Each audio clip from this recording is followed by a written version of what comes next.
Welcome to Reaching Out. I'm Gregory Floyd, President Local 237 Teamsters. Today, our very special guest is New York State Senator Eric Adams of Brooklyn. Senator, thank you for appearing on this show with us. Thank you. I don't know if folks realize how far back we go, you know. Well, they won't. I count 20. If we can count 20. Right, many years. Going back when you were the president of the New York City Transit Police Guardians Association. It actually was the Grand Council of Guardians. Right, exactly. So, you know, many years, and I think that you'll agree that one of the important things to do is coming up through the ranks of all of these agencies, you have a better understanding of what's the needs of the membership when you come up through the ranks.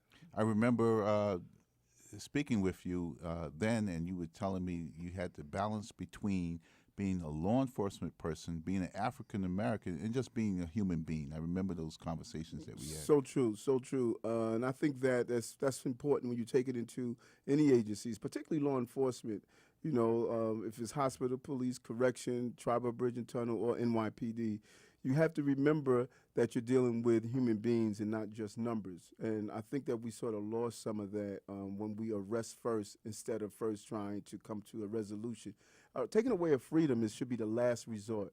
And that was the spirit back then when we started out in our careers. And I think that it has changed a lot. And, you know, when you put someone behind bars or put handcuffs on them, you know, you're taking away your freedom. And that's dear to Americans, and we need to go back to that.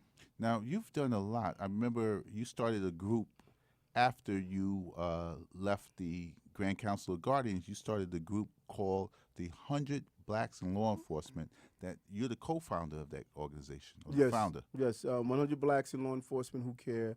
The co-founders, it was 10 of us, and we all came together and said, reach out to 10 other officers or folks in law enforcement that we knew to become the 100. It was actually 110 of us. And it was a combination of things that we did, and it was a great organization.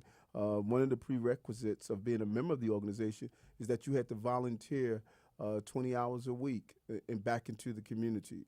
20 hours a week. So you did your 40 hours, then you had 20 hours back into the community. Exactly, giving back. And we would give back in many ways, you know, giving small returnable donations to small groups, small organizations, and also we became the conscience for law enforcement. When something was wrong, we talked about it and tried to bring about change. Now, I remember you had the I think very successful programs of what to do when you stop by the police officers. Excellent program. You're right. And that was such an important program, Greg, because what it did, you and I both know that the average citizen, they receive their information about law enforcement by watching some TV program, you know, but in reality, that is so far from the truth, you know, the whole concept of, you know, I know my rights, when we don't. Many people don't know their rights. And so what we did was that we put together a small, simple hour training for young people on how to interact with police. And they were able to teach their parents. They were able to go to these small vignettes and role playing of being a police officer or being a person that was interacting with the cops. And it taught them what you're supposed to do, how to respond, how to act, and how to move forward if someone does something wrong to you. Right now, since I have you and we do have the time, why don't we go to just do one a 2-minute lesson, stop and frisk. Right, stop and frisk. That's interesting. Well, first I want to talk about stop and frisk, but I want to go into a lesson about. Stop and frisk was on my mind, but I wanted to talk about.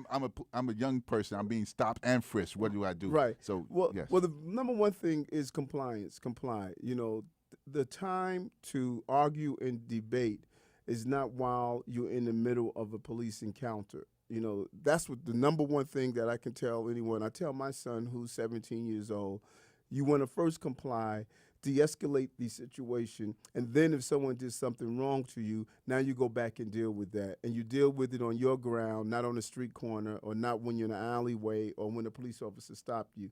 And that's difficult to do because often when you did nothing wrong at all and someone stops you, and takes up your personal space, you naturally want to defend yourself. But that's not the way to go. And so you want to comply, turn over the information that the officer is requesting.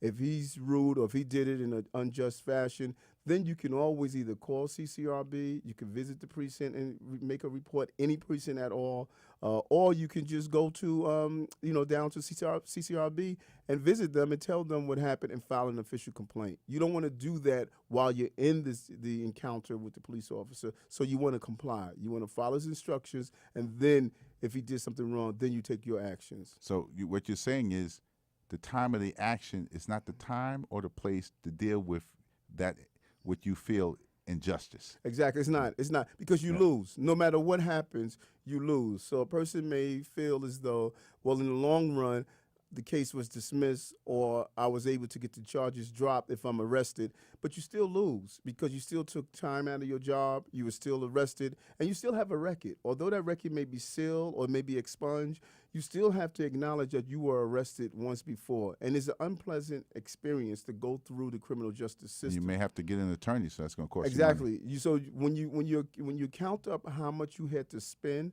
and how much you had to go out of your way and the life you had to deal with because of that, you lose. So it's better not to fight at that time, but fight on your grounds when you go and file a complaint and pursue what that officer may have done wrong to you. Now, stop and frisk. We brought that up. We didn't touch on it. Mm-hmm. A lot has been said about the stop and frisk policies. Where does you stand, or what is your opinion as being a New York State senator representing a vast majority of people in Brooklyn? Well, we first have to understand what's wrong, because I think many people know it's wrong. They feel something is wrong, but they can't put their finger on it.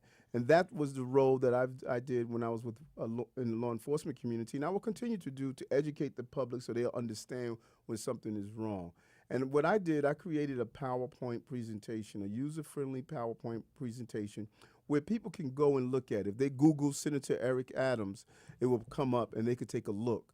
But at the foundation of what's wrong with the program is what the message that the police commissioner has put out to his members. There are 4 ways you can do a stop and frisk. One, if someone comes up to you and say a person with a pink shirt on just committed a crime, they gave a good description, the officer can stop that person and question them.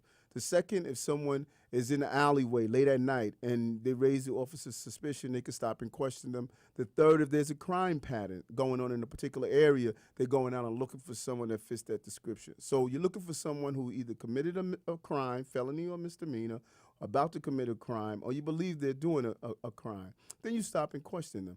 The fourth way, which is the overwhelming number of ways that we do stop and frisk, is when an officer is given a quota, a predetermined number of stop and frisk he's going to do every night. So he's no longer looking for the criteria that cause you to stop someone. He's looking to fill a quota. So he leaves the precinct. The first black or brown child that he sees, he stops and question and frisk them. Over 90% of the people who have been stopped in the city did nothing wrong at all, over 90%. And at the corner of the foundation of this is what Commissioner Kelly said to us, Greg. And I don't know if you have, I know you have children. I don't know if you have a male child. I do, a 9-year-old son. This is what he said to us. I had a meeting with Commissioner Kelly when he was attempting to stop my bill going through from getting rid of the database. Governor Patterson was there. Assemblyman Jeffries was there, our future congressman. Yes.